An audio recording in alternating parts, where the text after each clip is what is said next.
کہ کیف فرضت الصلاۃ فی الاسراء، کہ اسراء کا معنی شب معراج، شب معراج میں نماز کیسے فرض کی گئی، نماز کی فرضیت کا بیان ہے، فرضیت کی کیفیت کیا تھی، کب فرض ہوئی ہے، کن حالات میں فرض ہوئی ہے، اس کی کیفیت کیا تھی۔ تو اس کے ساتھ ایک حدیث کا ٹکڑا لائے ہیں، وقال ابن عباس، حضرت عبداللہ ابن عباس نے کہا حدثنی ابو سفیان ابن حرب، کہ مجھے ابو سفیان ابن حرب نے بیان کیا، فی حدیث ہرقل، یہ حدیث پہلے پڑھ آئے ہو، یہ ساری حدیث شریف پوری تفصیل سے پہلے پڑھ آئے ہو کہ ہرقل بادشاہ نے بلایا حضرت ابو سفیان رضی اللہ تعالی عنہ کو اور پوچھا، ساری تفصیل پوچھی، تو یہ آپ کو کن چیزوں کا حکم دیتے ہیں؟ تو بادشاہ ہرقل نے پوچھا تھا کہ وہ جو نبی ہیں وہ کن باتوں کا حکم دیتے ہیں؟ تو اس کے جواب میں انہوں نے کہا تھا فقال یا مرنا، یعنی النبی صلی اللہ علیہ وسلم، کہ وہ نبی پاک صلی اللہ علیہ وسلم ہمیں حکم دیتے ہیں نماز کا، سچائی کا اور پاک دامن رہنے کا۔ اس میں نماز کا ذکر ہے، اس حدیث میں بھی نماز کا ذکر ہے کہ نبی پاک ہمیں نماز کا حکم دیتے ہیں۔ اب اگلی حدیث میں پوری ڈیٹیل آ گئی کہ کب فرض ہوئی تھی۔ اس حدیث کے راوی ہیں حضرت انس ابن مالک رضی اللہ عنہ۔ عبداللہ ابن شہاب زہری کہتے ہیں، حضرت انس ابن مالک سے روایت کرتے ہیں، وہ کہتے ہیں کہ حضرت ابو ذر رضی اللہ تعالیٰ عنہ یحدث، آپ بیان کیا کرتے تھے۔ انس ابن مالک کہتے ہیں کہ کانا ابو ذر یحدث، کانا یحدث کا معنی ہے کہ وہ معمول تھا ان کا، یہ واقعہ سنایا کرتے تھے۔ حضرت ابو ذر غفاری رضی اللہ تعالیٰ نے یہ واقعہ سنایا کرتے تھے، وہ کیا کہ ان رسول اللہ صلی اللہ علیہ وسلم قال، کہ رسول اللہ صلی اللہ علیہ وسلم نے فرمایا فورجا ان سقف بیتی، فورجا کا معنی ہے فوتحہ، کھولی گئی، سقف کا معنی چھت، بیتی میرے گھر کی چھت کھولی گئی، وہ آنا بے مکہ تھا، اور میں اس وقت مکہ میں تھا۔ ٹھیک ہے، یہ واقعہ معراج کا بیان ہے، واقعہ معراج شریف کا بیان ہے، نماز معراج شریف میں فرض ہوئی نا، ٹھیک ہے، واقعہ معراج کا بیان ہے کہ میرے گھر کی چھت کھولی گئی اور میں مکہ میں تھا۔ تو دوسری روایات میں ہے کہ حضور حضرت ام ہانی کے گھر میں تھے، وہاں معراج ہوا ہے، اس کو اپنا گھر اس لیے فرمایا ہے کہ وہ چچا زاد بہن تھی، ٹھیک ہے، تو حضور سوئے ہوئے تھے، آرام فرما رہے تھے، تو حضرت جبریل امین آئے اور چھت کھولی، دروازے بھی لے کے جا سکتے تھے، دروازے سے بھی تو لے کر جا سکتے تھے، تو فرشتوں کے سامنے کیا ہے، اور چھت کھول کے بتایا کہ یہ ہم سیدھے اوپر ہی جائیں گے، سمجھو، یہ واقعہ بھی عجیب ہے اور ہم آئیں گے بھی عجیب طریقے سے، ٹھیک ہو گیا۔ تو فوریجا، وہ کھولنے والے کون تھے؟ ملائکہ پوری ٹیم آئی ہوئی تھی، پورا پروٹوکول لگا ہوا تھا۔ فوریجا سقف بیتی، میرے گھر کی چھت کھولی گئی، بانا بے مکہ تھا، اور میں مکہ شریف میں تھا۔ اس کا مطلب یہ ہوا کہ واقعہ معراج کہاں ہوا ہے؟ مکہ پاک میں۔ ہجرت سے کتنی دیر پہلے ہوا ہے؟ مستند روایات کے مطابق تقریباً 1 سال پہلے کا واقعہ، ہجرت سے 1 سال پہلے کا واقعہ۔ کفار نے جب ات چاہیے ہوئی تھی نا، اس وقت اللہ پاک نے یہ واقعہ معراج جو ہے نا، یہ معجزہ آپ کو دیا اور سیر کرائی، تاکہ اللہ تعالیٰ کے پیغام کو پہنچانے میں جو بے پناہ تھکاوٹیں ہیں اور مشکلات ہیں، پریشانی ہیں، ان میں تر و تازگی کا، فریشمنٹ کا کوئی ماحول بھی بن جائے، ٹھیک ہے۔ وہ آنا بے مکہ تھا، اور میں مکہ میں تھا۔ فنازل جبرائیل علیہ السلام، حضرت جبریل علیہ السلام نازل ہوئے، ففارج صدری، تو جب وہ آئے نا تو انہوں نے، حضور فرماتے ہیں میرے سینے کو کھول دیا، یہ شق صدر ہے، سینے کو، ثم غسلہ بماء زمزم، پھر اس کو زمزم کے پانی سے دھویا۔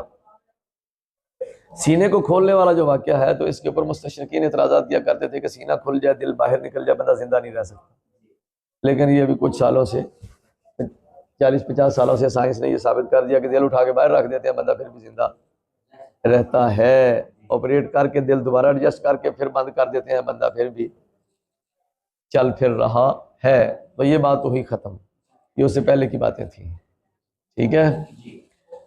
تو پھر اس کو زمزم کے پانی سے دھویا۔ اس میں حکمت تھی، اللہ تعالیٰ کی ذات بہتر جانتی ہے۔ اب زمزم کے پانی سے جو دھویا ہے، تو اس میں ہمارے علماء نے تو یہی بیان کیا ہے کہ زمزم کے پانی کو یہ شرف حاصل ہو جائے، تاکہ مائع زمزم کو یہ شرف حاصل ہو جائے کہ یہ سعادت اس کے حصے میں آئی ہے. ٹھیک ہو.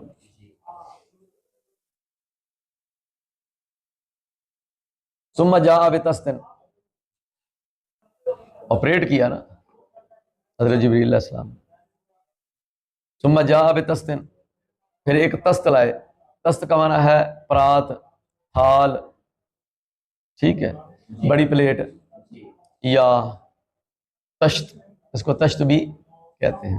فارسی میں تشت کہتے ہیں، عربی میں تست کہتے ہیں.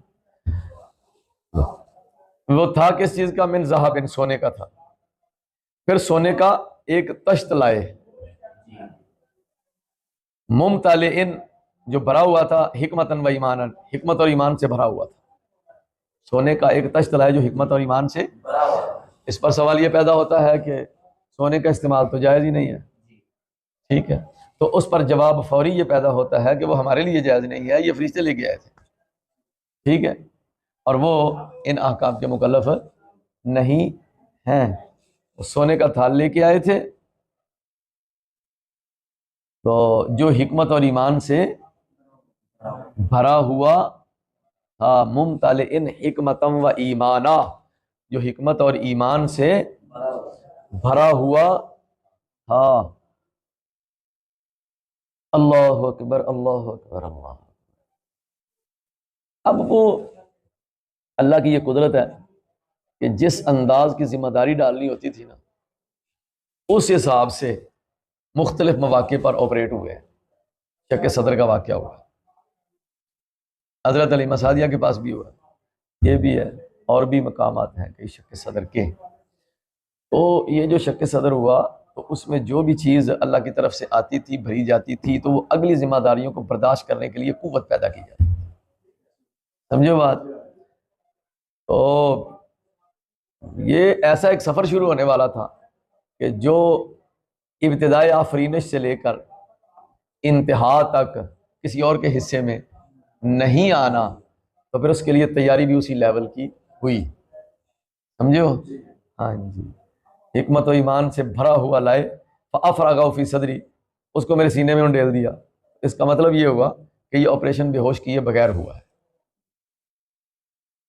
ٹھیک ہے، بے ہوش کرنے کے بغیر تھا یہ آپریشن. اور بہت زیادہ آپریٹ آج کل ڈاکٹر صرف کمر میں انجیکشن لگا کے آپریٹ کر دیتے ہیں اور بندہ دیکھ رہا ہوتا ہے کہ کیا ہو رہا ہے. سمجھ گیا؟ فافرغ فی صدری، تو اسے میرے سینے میں انڈیل دیا. ثم اتبعہ، پھر اس کو بند کر دیا، انڈیل کے پھر اس کو سینے کو بند کر دیا. ثم اخذ بیدی، پھر میرا ہاتھ پکڑا، فعرج بی الی السماء، تو مجھے لے کر آسمان کی طرف چڑھ گئے. آؤ جی چلیے اگلا سفر شروع. اب اس حدیث شریف میں نے آپ کو پہلے یہ بات بتائی تھی کہ جو باب کا عنوان قائم کیا ہے نا، اصل توجہ اس پہ ہے کہ وہ بات لانی ہے. ٹھیک ہے، اب حدیث شریف میں وہ چلا تو رہے ہیں مضمون، کئی چیزیں درمیان سے چھوڑتے چلے جا رہے ہیں، وہ دیگر روایات میں موجود ہیں. تو جب کوئی واقعہ پورا لکھتا ہے تو وہ سب روایات کو سامنے رکھ کے پوری ترتیب سے لکھ دیتا ہے. سمجھ رہے ہیں بات؟ اس کا یہ مطلب نہیں ہے کہ اس جگہ ذکر نہیں ہے، حتیم میں آئے، براق آئی، پھر اس کے اوپر بٹھایا، پھر لے کے بطحائے مکہ میں آئے، آگے فرشتے کھڑے ہوئے تھے، لگام رکاب پکڑی اور کہا کہ حضور سوار ہو جائیں. تو یہ کدھر کی بات؟ بخاری شریف میں تو ہے ہی نہیں. اور بھائی ذکر نہ کرنا آدم ذکر، آدم وجود کو مستلزم نہیں ہے. ٹھیک ہے، ہاں، یہ جو باتیں ذکر ہو رہی ہیں آپ ان کو نوٹ کریں، اور جو ذکر نہیں ہو رہی وہ دیگر روایات سے دیکھ لیں اور ساتھ ملا لیں. سمجھ گئے ہو نا؟ لیکن جو عنوان قائم کیا ہے اس پہ ضرور پہنچیں گے جو بات ثابت کرنا چاہتے ہیں. اس سلسلے میں نے آپ کو ایک بات بھی بتائی تھی کہ میں نے بیان کیا اور اس میں ایک واقعہ تقریر کے اندر بیان کر دیا. تو بعد میں ایک بابا جی اٹھے اور انہوں نے کہا کہ وہی اس نے یہ واقعہ بیان کیا اور اس میں سے یہ بات چھوڑ دیا. تو میں نے جان بوجھ کے چھوڑی تھی وہ بات، کیونکہ میں صرف جو اپنے موضوع کے اوپر بول رہا تھا اور صرف اس واقعات سے استدلال کرنا چاہتا تھا، اور میں نے وہ اس واقعے کی 2-3 جزیات ذکر کر کے استدلال کر کے آگے نکل گیا، تو انہوں نے جو ہے نا وہ پکڑ کے الف با تا سا سے شروع کیا اور اپنی تقریر مکمل فرما لی۔ وہ تو پھر کہا کہ بھئی خلیل احمد نے یہ واقعہ چھوڑ دیا تھا۔ تو میں نے کہا میں بزرگوں کو میں کیا بتاؤں، اس وقت میں دورہ دیشی کر چکا تھا، یہ سب چیزیں میرے پیش نظر تھی، لیکن احتراماً پھر میں خاموش رہا، سمجھ گیا، احتراماً میں نے کہا ٹھیک ہے جی، بہتر ہو گیا جی، سمجھ گیا ہو۔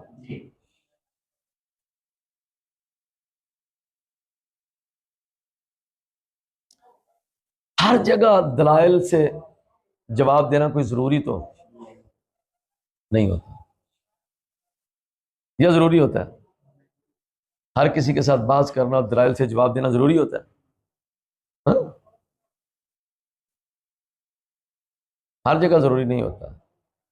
کسی بندے کو دوست نے پوچھا، اس نے کہا تم خوش بڑا رہتے ہو، اس کی حکمت کیا ہے؟ اس نے کہا کہ میرے جو ارد گرد نان سینس لوگ ہوتے ہیں نا، جھگڑالو، پھٹے باز، بے وقوف، اس طرح کے، تو کہا میں ان کے ساتھ بحث نہیں کرتا ہوں، میں ان کے ساتھ بحث نہیں کرتا، اس لیے میں خوش رہتا ہوں۔ اس نے کہا آگے سے، اس نے کہا کہ پھر ان کو کیا کہتے ہو؟ کہتے ہیں جب وہ کسی نظریے پر میرے ساتھ بحث کرتے ہیں تو پھر میں کہتا ہوں آپ ٹھیک کہہ رہے ہیں۔ کیا آپ ٹھیک کہہ رہے ہیں؟ اس بندے نے کہا جی بات یہ ہے کہ آخر اس کا کوئی نقطہ نظر ہوتا ہے، اس کا بھی کوئی نقطہ نظر ہے، آپ کا بھی نقطہ نظر ہے۔ جب اختلاف ہو گیا، جب اختلاف ہو گیا تو آپ اپنے موقف پر اس کو دلائل دے کر قائل تو کرنا چاہیے آپ کو۔ اس نے کہا آپ ٹھیک کہہ رہے ہیں۔ ٹھیک ہے، کیا کہا؟ آپ بھی ٹھیک ہے، سمجھو؟ ہاں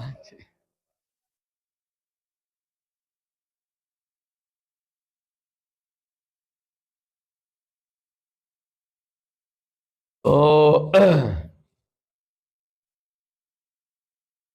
اب سیدھے جو فرمایا کہ لے کر مجھے آسمان کی طرف چڑھ گئے، فلما جئت الی السماء الدنیا، جب میں پہنچا دنیا کے آسمان پر، قال جبرائیل علیہ السلام لخازن السماء، حضرت جبرائیل علیہ السلام نے آسمان کے خازن یعنی محافظ جو گارڈ تھے نا، ان سے کہا، آسمان کا محافظ تھا، اللہ اکبر، کیسا ہوگا، کیا منظر ہوگا، کیا ماحول ہوگا۔ حضرت جبرائیل نے کہا کھولو جی، وہ دوسری طرف تھا، ٹھیک ہے، اپوزٹ سائڈ پہ تھا نا، کھولو۔ حضرت جبرائیل علیہ السلام نے آسمان کے محافظ سے کہا افتح، دروازہ کھولیے۔ قال من ھذا، پوچھا کون ہو؟ ہوا کھڑکاں دے پہ خیر ہے، من ھذا، یہ کون ہے؟ یعنی دروازہ کھٹکھٹانے والا، اس کو کہا کہ کون ہو؟ قال جبریل، قال ھذا جبریل، کہا کہ یہ جبریل ہے یا میں جبریل ہوں، ٹھیک ہے، اپنا تعارف کرایا۔ تو دروازہ کوئی بھی کھٹکھٹائے، اس سے یہ پتہ چل گیا کہ آگے سے یہ نہیں کہنا چاہیے میں آپ ہی ہاں، میں ہاں آنا جو پیا میں ہاں، او بھئی اپنا نام بتاؤ، سمجھ گئے؟ نام بتانا چاہیے۔ قالا، تو اس نے آگے سے کہا کہ حل معک احد، کیا تمہارے پاس کوئی ہے؟ قالا نام، ہاں ہے، معی محمد صلی اللہ علیہ وسلم، میرے ساتھ حضرت محمد صلی اللہ علیہ وسلم ہیں۔ فقال ارسل الیہ، اس نے کہا کیا آپ کو بلایا گیا ہے، آپ کی طرف پیغام بھیجا گیا ہے یا خود ہی تشریف لائے ہیں؟ ٹھیک ہے، قال نعم، انہوں نے کہا ہاں جی بلایا گیا ہے۔ فلما فتح، جب دروازہ کھول دیا گیا، تو اس کا مطلب ہے کہ دروازہ کھول دیا گیا، دروازہ کھول دیا۔ اس پر پہلا یہ سوال پیدا ہوتا ہے کہ حضرت جبرائیل علیہ السلام نے دروازہ کھٹکھٹایا اور آگے سے جواب ہی آتا ہے کہ کون؟ حضرت جبرائیل علیہ السلام نے تعارف کرایا، ٹھیک ہے، حضرت جبرائیل علیہ السلام نے کروا دی۔ اللہ اکبر۔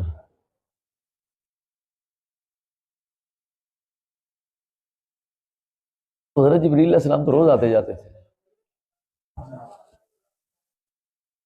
ان کی آمد و رفت رہتی تھی، اس کا کیا مطلب ہے کہ دروازہ کھٹکھٹایا، پوچھا کون؟ ٹھیک ہے،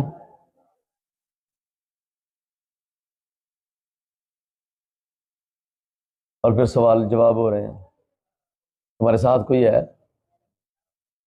تو جب کہہ دیا جبریل ہے، کھول دو ان، ٹھیک ہے، مسئلہ تو ہے نا۔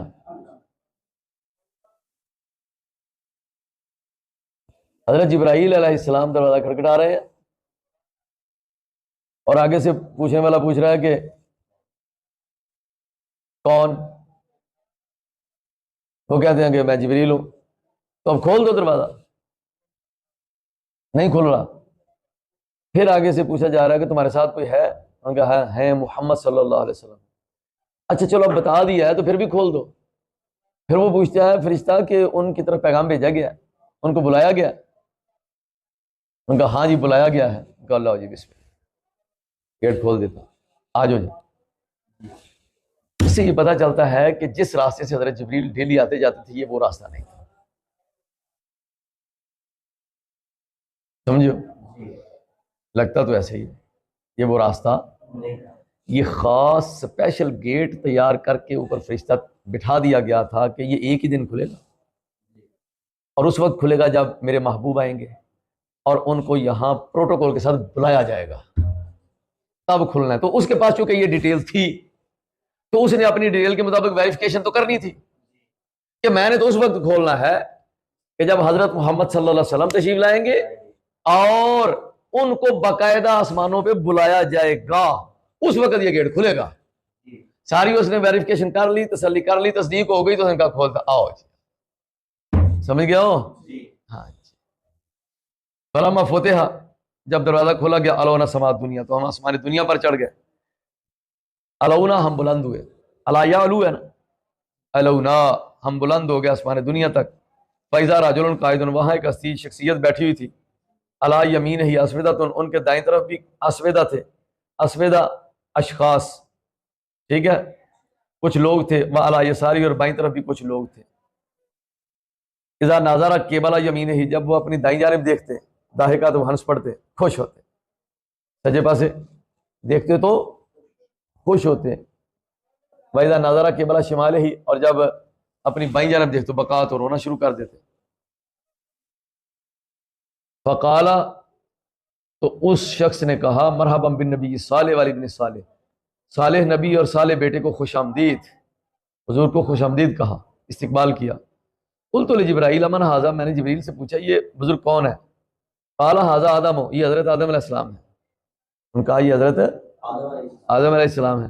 واذل اسودۃ عن یمینہ، اور یہ جو اشخاص ان کے دائیں طرف ہیں، وہ شمالہ، اور بائیں طرف ہے ناسم و بنی ہے، وہ ان کی اولاد کی روح ہے، نسم روح ہے، بنی ہے ان کی اولاد کی روح ہے۔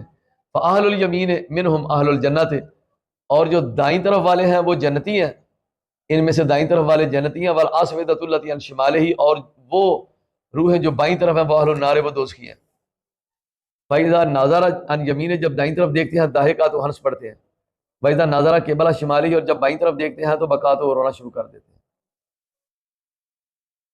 ٹھیک ہے، اولاد نیک ہو تو بندہ خوش ہوتا ہے، اولاد نالائق ہو تو بندہ پریشان ہوتا ہے، اس میں یہ تو فطری بات ہے، پہلے دن سے چلی آ رہی ہے۔ ٹھیک ہے، اللہ تعالیٰ سب کو نیک اولاد عطا فرمائے۔ اولاد جو ہے وہ نالائق ہو تو یہ بہت بندے کے لیے بڑی پریشانی بن جاتی ہے۔ تو حضرت آدم علیہ السلام کے دائیں طرف بھی ہے، بائیں طرف بھی ہے۔ یہاں سوال یہ پیدا ہوتا ہے کہ نیک روحیں تو اوپر جاتی ہیں اور جو گنہگار روح ہیں وہ سجین میں چلی جاتی ہیں نیچے، تو یہ آسمانوں پہ سارے کیسے چلے گئے؟ ہے نا؟ یہ سارے آسمانوں پہ کیسے چلے گئے؟ اس کا جواب یہ ہے کہ یہ اجسام سے تعلق سے پہلے کی بات ہے، ٹھیک ہے؟ روحیں اجسام سے متعلق ہونے سے پہلے ان کو دکھائی گئی تھی، ایک تو جواب یہ ہے۔ اس پر بھی اشکالات ہوتے ہیں، تو ایک جواب جو ہے وہ شارحین نے یہ دیا ہے کہ حضرت آدم علیہ السلام کی ایک طرف جنت ہے، ایک طرف دوزخ تھی، نیک سعادت مند روحیں جنت میں نظر آ رہی تھی ان کو، اور دوسری طرف دوزخ تھی، تو وہ جو دوسری روحیں تھی وہ دوزخ میں نظر آ رہی تھی، سمجھ گیا؟ لیکن بہرحال وہ ساری روحیں ان کی اولاد کی تھیں، تو کچھ نیک جنتی اور کچھ دوزخی۔ جنتیوں کو دیکھ کر وہ خوش ہوتے تھے، دوزخیوں کو دیکھ کر پریشان ہوتے تھے۔ تو آدمی کو اپنے والدین کے لیے خوشی کا سبب بننا چاہیے، اپنی کرتوتوں کی وجہ سے پریشانی کا سبب نہیں بننا چاہیے۔ بھائی اچھا جی، حتیٰ اور جب یہ السماء ثانیہ، یہاں تک کہ مجھے دوسرے آسمان تک پہنچایا گیا، پہلے آسمان سے فارغ ہوئے دوسرے پہ چلے گئے۔ فقال لخازنہا افتح، تو دوسرے آسمان کے خازن کا کھولو، فقال له خازنہا مثل ما قال الاول، تو حضرت جبریل کو خازن نے وہی باتیں کہیں جو پہلے نے کہی تھی، تو جواب میں بھی پھر وہی کہا گیا، وہی سوال جواب ادھر ہوئے، ففتحا، تو دوسرے آسمان کا دروازہ بھی کھول دیا، ٹھیک ہے؟ دوسرے کا دروازہ بھی کھول دیا گیا۔ قال انس فذاکر انہ واجد فی السماوات، حضرت انس بن مالک رضی اللہ عنہ کہتے ہیں کہ نبی پاک علیہ السلام نے بیان فرمایا کہ آپ نے آسمانوں میں حضرت آدم علیہ السلام کو بھی دیکھا، حضرت ادریس کو بھی دیکھا، حضرت موسیٰ علیہ السلام، عیسیٰ علیہ السلام، ابراہیم علیہ السلام، سب ہستیوں کو دیکھا۔ اچھا، ولم یثبت اور ولم یثبت، انہوں کا دونوں طرح پڑھ سکتے ہیں، اور نہیں ثابت کیا یا بیان نہیں کیا کہ ان کی منازل کیسی تھی، کیسے مقامات تھے، کہاں کہاں بیٹھے ہوئے تھے، غیر انہ ذکر انہ واجد آدم فی السماء الدنیا، البتہ اتنا مذکور ہے کہ آپ نے آدم علیہ السلام کو پہلے آسمان میں پایا، ابراہیم علیہ السلام کو چھٹے آسمان میں پایا۔ قال انس فلما مر جبرائیل علیہ السلام، اچھا دوسری روایات میں ملتا ہے کہ پہلے آسمان میں حضرت آدم علیہ السلام تھے، اور دوسرے میں عیسیٰ علیہ السلام اور یحییٰ علیہ السلام، سمجھ گیا؟ اسی طرح تیسرے میں حضرت یوسف علیہ السلام، یہ اس طرح ہیں، چوتھے میں موسیٰ علیہ السلام، پانچویں میں غالباً ادریس علیہ السلام، اور چھٹے میں کوئی بزرگ تھے، نہیں وہ ساتویں میں تھے، یہاں چھٹے میں ہے۔ اس پر بھی سوال ہے کہ چھٹے میں ہے تو پھر ساتویں میں کیسے تھے؟ انہوں نے کہا کہ چھٹے میں بھی تھے اور جانے سے پہلے ساتویں میں بھی پہنچ گئے، ٹھیک ہے، یہ بھی ہو سکتا ہے۔ مطلب یہ ہے کہ پہلے آسمان اور دوسرے اور تیسرے، ان میں جو ہے نا وہ ملاقاتیں ہوئی تھیں۔ تو دیگر روایات میں پوری ڈیٹیل ہے۔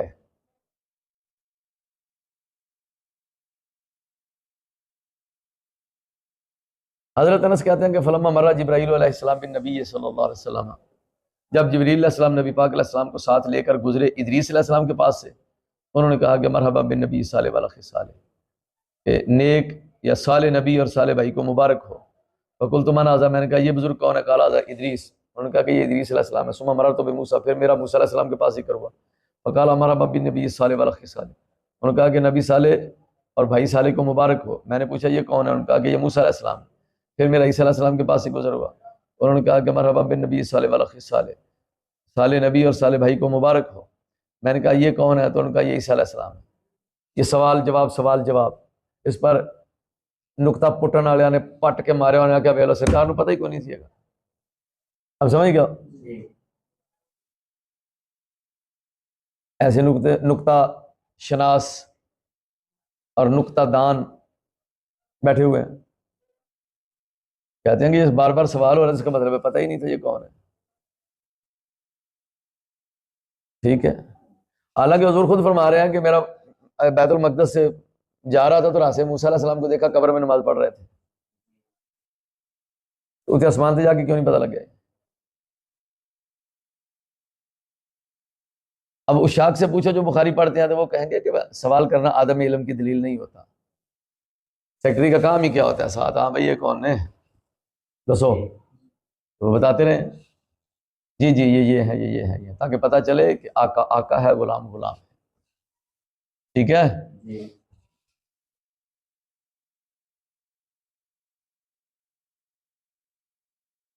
کمزور پہلوؤں کی طرف اگر ذہن رجوع کرتا ہے تو پھر دماغ کا علاج کرانے کی ضرورت ہے نا.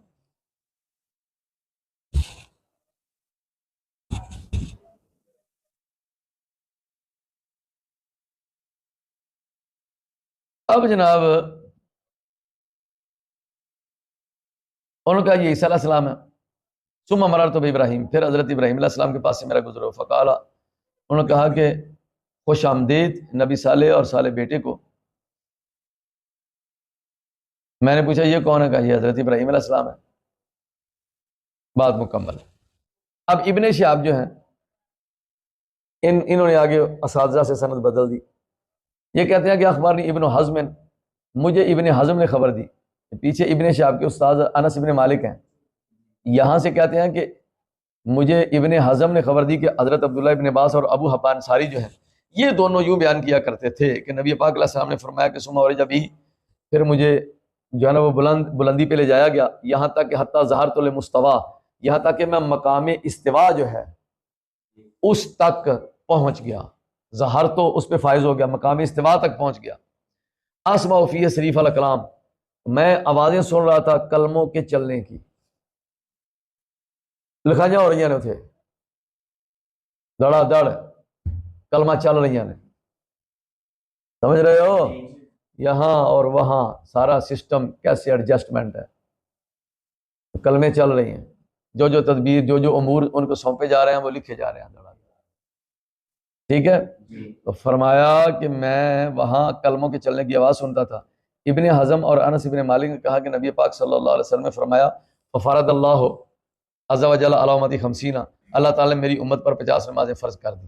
50 صلاۃ. یہ ہے وہ ترجمہ الباب سے مناسب کہ واقعہ معراج میں 50 نمازیں فرض ہوئیں. فرجعت بذالک، میں ان کو لے کر لوٹا یہاں تک کہ میرا گزر ہوا موسیٰ علیہ السلام کے پاس سے. انہوں نے کہا کہ اللہ نے آپ کے لیے آپ کی امت پر کیا فرض کیا ہے؟ ما فرض اللہ لک علی امتک، آپ کے لیے آپ کی امت پر کیا فرض کیا ہے، کیا تحفہ دیا ہے؟ قلت تو فرض 50 صلاۃ، میں نے کہا جی 50 نمازیں فرض کی ہیں. قال فرجع الی ربک، انہوں نے کہا کہ آپ اپنے رب کی طرف واپس جائیں. فإن امتک لا تطیق، آپ کی امت 50 نمازیں نہیں پڑھ سکے گی. فراجعت، تو حضور فرماتے ہیں میں واپس لوٹ گیا. فبعد شطرہا، تو اللہ نے ایک حصہ وضع کر دیا، معاف کر دیا. شطر کا معنی بعد نے نصف بھی کیا ہے، نصف کی بجائے کہیں کہ کچھ معاف کر دی، ایک حصہ معاف کر دیا. فرجعت الی موسیٰ، تو پھر میں پلٹا موسیٰ کی طرف، اور میں نے کہا کہ کچھ حصہ معاف کر دیا. انہوں نے کہا کہ راجع ربک، آپ اپنے رب کی طرف پھر لوٹ جائیں. فإن امتک لا تطیق ذالک، آپ کی امت اتنی نمازوں کی استطاعت نہیں رکھے گی. چلو ادیاں بھی معاف ہو جاتی تھیں، ان کا پنجی بھی نہیں پڑھیاں جائیں. فراجع، تو میں لوٹا. فبعد شطرہا، تو آدھی نمازیں جو ہیں یا کچھ حصہ پھر وضع کر دیا. فرجعت الیہ، میں ان کی طرف لوٹا. فقال ارجع الی ربک فإن امتک لا تطیق، آپ اپنے رب کی طرف لوٹ جائیں، آپ کی امت اتنی نمازوں کی طاقت نہیں رکھتی. فراجعت، پھر میں لوٹا. فقال ہی خمس، تو فرمایا یہ کتنی مرتبہ واپسی ہوئی؟ 3 مرتبہ.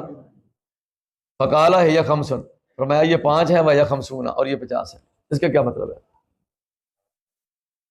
ہاں 5 پڑھ لے تو ثواب 50 کا مل جائے گا. یہ 5 ہے نا، لے جاؤ، اور یہ 50 ہی ہیں، 50 کا ثواب مل جائے گا. ایسے نماز فرض ہوئی تھی. حضرت موسیٰ علیہ السلام جو ہیں یہ مشورہ دیتے رہے ہیں، واپس جاؤ کٹاؤ، واپس جاؤ کم کرو، واپس جاؤ کم کرو. کسی اور نبی نے مشورہ نہیں دیا. اس میں کیا حکمت ہے؟ ایک مناسبت حضرت موسیٰ علیہ السلام سے بنتی ہے. وہ یہ ہے کہ روایات میں آتا ہے کہ انہوں نے نبی پاک علیہ السلام کی امت میں سے ہونے کی خواہش کی تھی. اس کا مطلب ہے کہ اس امت کو انہوں نے پسند کیا، امتی ہونے کی خواہش کی، تو امت کے لیے رعایت بھی کروا دی. ٹھیک ہے. ہاں جی. اور جدھر کوئی رغبت ہوتی ہے، تعلق ہوتا ہے بندہ کوئی نہ کوئی آسرا ماسرا کرتا رہتا ہے. تو انہوں نے مداخلت کر کے کنسیشن کرا دی. اور کیسی کنسیشن ہے؟ 5 پڑھو 50 کا ثواب لے جاؤ. اچھا یہ 5 ہیں اور ثواب 50 کا ہوگا.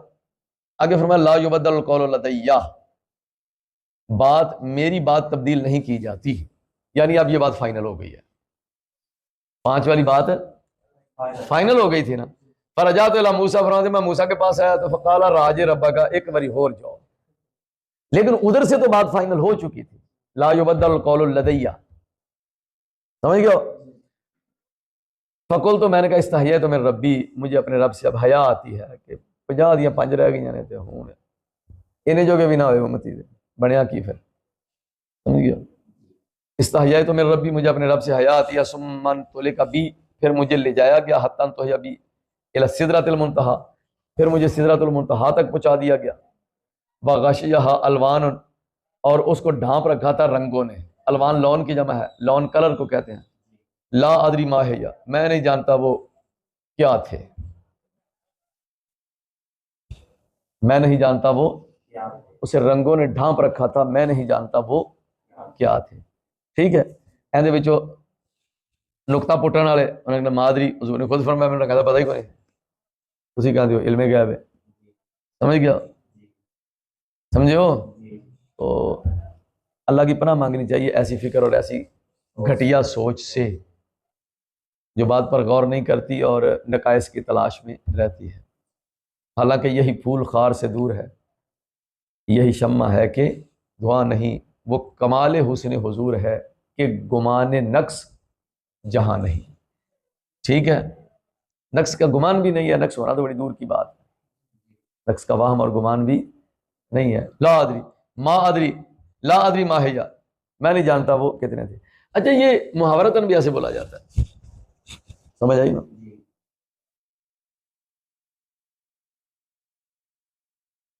اب آپ کسی جلسے بڑے جلسے پہ جاتے ہیں اور وہاں موٹر سائیکلیں دیکھتے ہیں، گاڑیاں دیکھتے ہیں، یا خلقت دیکھتے ہیں، آ جاتے ہیں یار جلسے تو گیا سا، پتہ نہیں کنی کو دنیا سے بول دینا کہ نہیں، پتہ نہیں اتنے کنی کو اللہ ہی جانتا ہے، پتہ نہیں کنی کو دنیا سے حالانکہ ویکھ کے ہے، پتہ نہیں اتنے کنی کو دنیا سے، وہ تو آتے ہیں تو پتہ ہی نہیں ہے، تینوں تو پتہ ہی کوئی کہتا ہے محاورت نہ ہوتا ہے۔ تو سدرا کو رنگوں نے پتہ نہیں کنے کو رنگ سن، مطلب اس سے کثرت بیان کرنا مقصد ہوتا ہے، سمجھ گیا؟ یہ لا ادری ما ہے، یہ رنگوں کی کثرت اور حسن اور خوبصورتی کا بیان ہے، تو بھی جو ہری نقطہ کٹ مارے ہے، وہ پھر دوسرا علماء نے اس کا جو ہے نا وہ یہ بھی جواب دیا ہے کہ لا ادری ما ہے، ادری درایت سے بنا ہے، اور درایت کہتے ہیں اٹکل سے جاننا، تو میں از خود اپنے اٹکل سے نہیں جانتا، اللہ تعالیٰ کی عطا سے ہی جانتا ہوں، ٹھیک ہے؟ یہ بھی اس میں بھی کوئی ایسی بات نہیں ہے، یہ تو بات بالکل برحق ہے، یہ ٹھیک ہے، از خود نہیں جانتا ہوں، اللہ کی عطا سے جانتا ہوں، درایت اپنے اٹکل سے کسی چیز کو جاننا، تو اس پر نفی ہے، علم کی نفی نہیں ہے۔ ثم ادخلت الجنت، پھر مجھے جنت میں داخل کر دیا گیا، تو جی جنت میں داخلہ بھی ہوا ہے، جنت ساری ویکھ کے آئے میری امتی یہاں ہے، ٹھیک ہے؟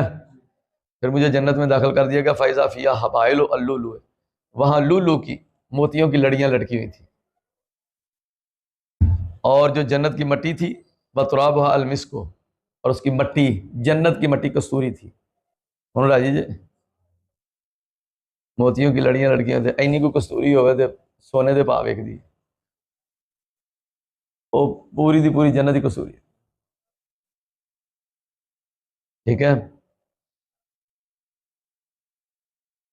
تو لولو کی موتیوں کی لڑیاں تھیں وہاں لٹک رہی تھی، اور اس کی مٹی کستوری کی تھی۔ یہ اتنی باتیں اس حدیث میں بیان فرمائی ہیں، اور ترجمۃ الباب سے مناسبت یہی ہے کہ نماز کیسے فرض کی گئی ہے۔ اچھا، قال حدثنا عبداللہ، دوسری حدیث جو ہے یہ ہے، اس میں بھی نماز کی فرضیت کا ذکر ہے، اور ایک بڑی اہم چیز ہے، آپ ذرا نوٹ کریں۔ ام المومنین حضرت عائشہ صدیقہ رضی اللہ عنہا فرماتی ہے کہ فرض اللہ الصلاۃ حین فرض رکعتین، اللہ نے نمازیں فرض کی، جب فرض کی تو دو دو رکھتے تھے، فی الحضر والسفر، حضر میں بھی اور سفر میں بھی، حالت اقامت میں بھی دو، سفر میں بھی دو۔ شروع میں جب نمازیں آئی ہیں تو دو دو رکعتیں ہی تھیں۔ ٹھیک ہو گیا۔ اب فرمایا کہ فجر بھی دو رکعتیں، ظہر عصر مغرب، یا فرض دو ہی تھے۔ بعد میں کیا ہوا، فَأُقِرَّ صلاۃ السفر، سفر کی نماز تو باقی رکھی گئی، وزید فی صلاۃ الحضر، اور اقامت کی نماز میں اضافہ کر دیا گیا۔ مغرب میں ایک رکعت اضافہ کیا گیا، ظہر عصر اور عشاء میں دو دو اضافے کر دیے گئے، فجر کو اسی طرح رکھا گیا کیونکہ اس میں قرات لمبی ہوتی ہے۔ ٹھیک ہے، تو